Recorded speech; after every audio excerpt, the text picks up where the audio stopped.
Good morning, Redbud Room, and welcome to our second read aloud for Women's History Month to continue our studies. And I'm so excited to see the snow outside.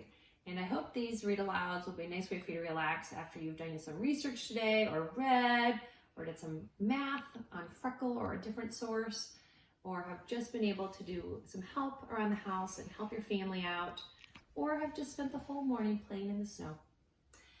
Our first read aloud is from Little Leaders, Bold Women in Black History. And then our second read aloud is Emmeline Pinkhurst, Little People, Big Dreams book. And any of these women are great leaders to research for your Women's History Month research if you so choose that. I'm actually going to go toward the back of the book because we have studied many of the women already in the front. And I wanted to give you some current women. Dr. Mae Jameson, she was born in 1956. She was an engineer, physician, and astronaut. As a child, Mae loved to read, especially books about science and astronomy. By the time she was in kindergarten, she knew she wanted to become a scientist. This, however, did not keep her from other passions. Mae also wanted to be a dancer, and throughout her youth, she studied every type of dance. In college in the 1970s, Mae double majored in chemical engineering and African American studies. When she learned about Dr. Martin Luther King Jr., she saw his work as a call to action to help people. So after graduating, she decided to become a doctor. She joined the Peace Corps in 1983 and traveled to West Africa on a 2-year program to provide medical assistance to those in need. After returning, she saw major changes taking place at NASA. In 1983, for example, Sally Ride became the first American woman in space. We read about her, the last read aloud. In 1983, for example, Sally Ride became the first American woman in space. Mae had always imagined herself in space, but was hesitant to pursue that dream. But it was seeing that actress Nichelle Nichols play Lieutenant Uhura. Ask your parents if they ever watched Star Trek. Uhura in the TV show Star Trek that finally inspired her to apply to the space program. In 1987, Mae became the first Black woman in the astronaut training program, and a few years later, she flew into orbit as the first African American woman in space. Mae still wanted to have a direct impact on people, so she left NASA in 1993 and created her own company, the Jemison Group, which researches ways technology can help people in their daily lives. She also started the Dorothy Jemison Foundation for Excellence, which in 1994 launched the Earth We Share, a science camp for children. So Dr. Mae Jameson, she is still alive. I wonder if anyone would want to research that camp. Florence Joyner, 1959 is when she was born, and unfortunately she died in 1998. She was a sprinter. As a child, Florence loved to stand out, which wasn't easy growing up with 10 brothers and sisters. Her mother was a model and her grandmother a beautician, so style and beauty were always a part of her life and how she expressed herself. Her athletic talents emerged early on. When visiting her family in the desert, she caught a jackrabbit that tried to outrun her. By age 7, she was already winning races, and she had a successful athletic career in high school and college. At California State University, Northridge, she met her longtime coach, Bob Kiersey. That's what she looks like.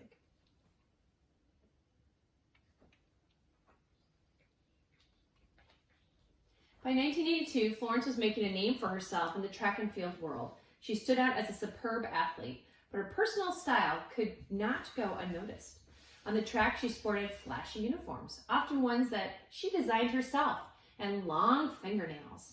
In 1984, she participated in her first Olympics and won a silver medal. She took time off from running and worked other jobs, including bank representative and beautician. She married fellow runner Al Joyner, whose sister Jackie Joyner soon married Florence's old coach Bob Kiersey. With a family full of runners, she was encouraged to get back into competition, so she set her sights on the 1988 Olympics.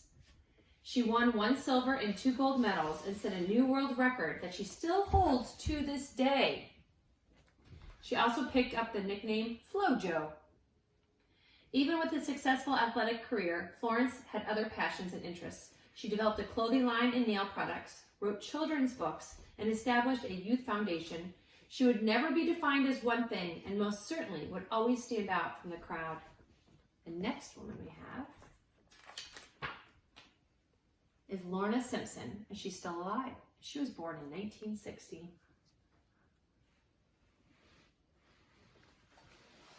She's a photographer. She is a photographer. Born in Brooklyn, New York, Lorna began her career as a documentary photographer with the goal of capturing life as it is. After college, though, she took a trip to Europe and Africa and became interested in changing the way people could experience photographs. She wanted to use photography as a way of understanding the subject instead of just looking at it. In particular, she wanted to create a better understanding of African American women. Much of Lorna's work focused on experimenting and finding new ways to develop imagery. In the 1980s, while doing graduate study at the University of California, San Diego, Lorna began to incorporate text into her images to add a second layer of meaning. She called this new style photo text, and these became her most iconic works. She brought attention to contemporary society's relationship with and perception of African American women. Through her art, she tackled subjects such as race, gender, and identity. Many of her works obscure the figures' faces. She calls them anti-portraits. Oh, I'd be so interested if someone researched Lorna Simpson and shared that with a Google Doc with me to see some of the images and some of the photographs that she would create. I'd love to see what that looked like. Lorna has exhibited her photographs at some of the most respected venues around the world. In 1990, she became the first African American woman to exhibit at the biggest international arts festival, the Venice Biennale. Lorna continues to push the boundaries of photography and experiments with other media, such as video, drawing, and silk screen printing. Her work has helped pave the way and create a space in the fine art world for other Black women artists. What a cool art extension that would become, because that would be really neat if we were in school. If we were in school, I can see so many hands popping up to want to try to research her art as an extension and then have that be a work choice in the classroom. But we're not, but you're always invited to do fun things in your home as an extension. But Lorna Simpson's artwork, I think that would be really cool. I can see myself emailing a parent and having the parent come in and having you guys use your devices and all the cool Red Bud Room ideas. That's how it happens. Dominique Dawes, 1976. She's still alive. Dominique was an extremely energetic child, so when she was 6, her parents took her for gymnastics lessons to focus her energy. When she stepped into the gym, she thought, oh, I can do anything, but soon learned it takes a lot of work to be a great athlete. When Dominique was 9 years old, she came up with her own motto, D3. She wrote the words determination, dedication, desire, with shaving cream on her mirror to keep herself encouraged. This personal drive made her a fierce competitor, and soon she made history for her athletic talents and for smashing many racial barriers. In 1988, she became the first African American woman to join the women's national gymnastics team. When she was 16, she won her first individual bronze medal at the 1992 Olympics, and that was only the beginning. 2 years later, at the national championships, Dominique wowed judges and audiences alike and walked away with 5 gold medals. All around, vault, uneven bars, balance beam, and floor exercise. She was the first gymnast in 25 years to win all 5. In 1996, she went to her second Olympics. With 6 other talented teammates, they earned the nickname the Magnificent Seven and took home gold. This was the first time an American team had ever won Olympic gold. Dominique's teammates and coaches gave her the nickname Awesome Dawson, and it soon spread to her fans. Even though she retired from gymnastics in 2000, she remains involved in the sport. In 2005, she was inducted into the U.S. Gymnastics Hall of Fame. Without a doubt, Dominique was an inspiration to the young women who followed in her footsteps. Gabby Douglas and Simone Biles think of Dominique as a trailblazer and inspiration. How cool. And it continues on for the leaders. This is a wonderful book. We'll probably keep looking into this book throughout this month. Actually, just a few weeks until I see you soon. This book is called Emmeline Pankhurst. I will see you very soon. I want you to know that. Even though I'm very happy to keep sending videos. In fact, I was thinking how cool it would be if you sent me book reviews using your devices or from home and use the Flipgrid, or if it wasn't long enough, you could just email me them. In fact, I got a Flipgrid movie from Lane that I'm going to attach to an email, and he did a how-to with his mom, and they incorporated their research on the heart. It's very cool and has some action. So his how-to is going to be attached in the email with this YouTube video because it was too long to attach the Flipgrid, and I want to make sure everyone gets to see it. And I think any photos that people have tried to put on the Google Classroom, I'll include in the email too, because I want to make sure we're all staying connected during this time. It's my number one goal, making sure we're all feeling connected and really loved. Okay, back to Emmeline. Emmeline was born into a big family in a nice house in Manchester, England. At the time she grew up, life was hard for many people. Her parents did whatever they could to help, and they often brought young Emmeline along.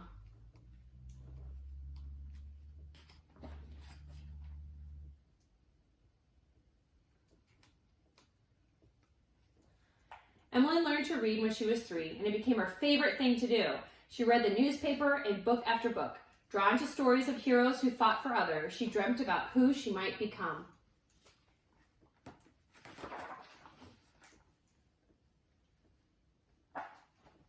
But Emmeline didn't have many choices because she was a girl. One night she heard her father say that it was too bad she wasn't a boy. She wouldn't go to college, get a job, or even vote like her brothers. Emmeline didn't understand why.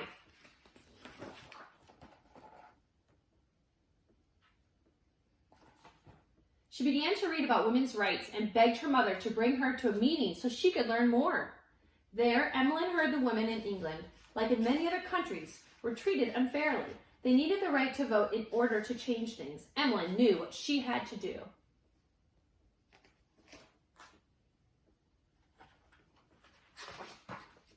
As soon as Emmeline finished high school, she began working for women's rights. One of the leaders of the cause was a lawyer named Richard, who also believed that women should be equal to men. The two fell in love, working side by side to help women win the right to vote.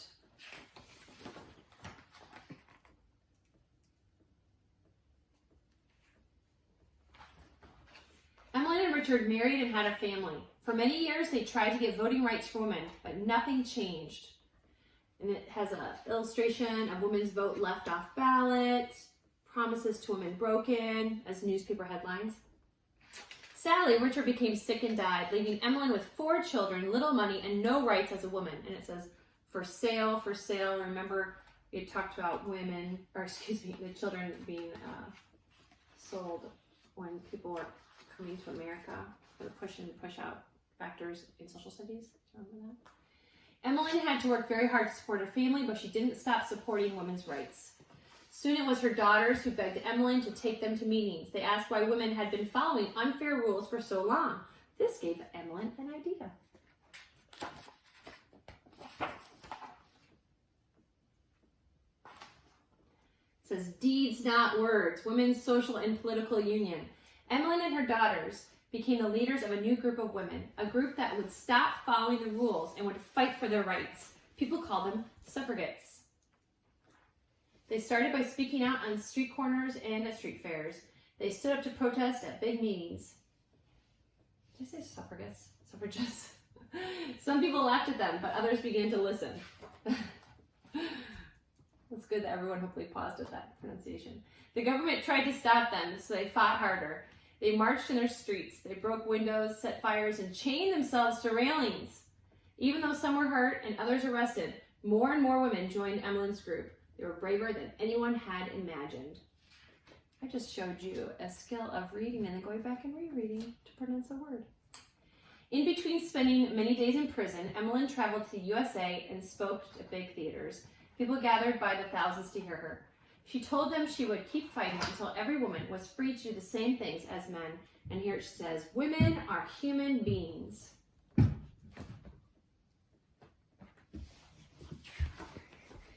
Then a great war broke out, and lots of men went off to fight. Emmeline encouraged suffragists to take over jobs that only men had done before. They were stronger than anyone had believed. What occupations do you think those are? You want to answer the question? My children are listening to this read aloud. After the war, Emmeline's dream came true. Women would finally get the right to vote. This is polling booth. You notice how all the women are in a line.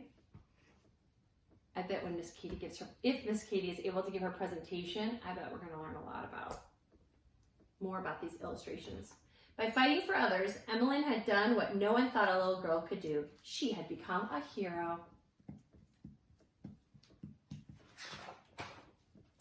And here is a timeline, which you still have access to, everyone, if you do want to research a famous leader or anyone you want to research. You still have access to that website that would sometimes crash on us if we didn't have all of our notes ready. That still is a good website, even though it crashes. So I guess you could debate if it's a good website. But it does offer you a chance to make a timeline online. And so it starts off, it actually starts at the middle. It tells you where she was born and died. Gives you illustrations. They're great. Well, thank you so much for listening to our read alouds today. We have so many women to read about this month and so many topics to research. In fact, I was going to send home, before we ended last week, a paper with this is the research process to share at home in case you wanted to do home research.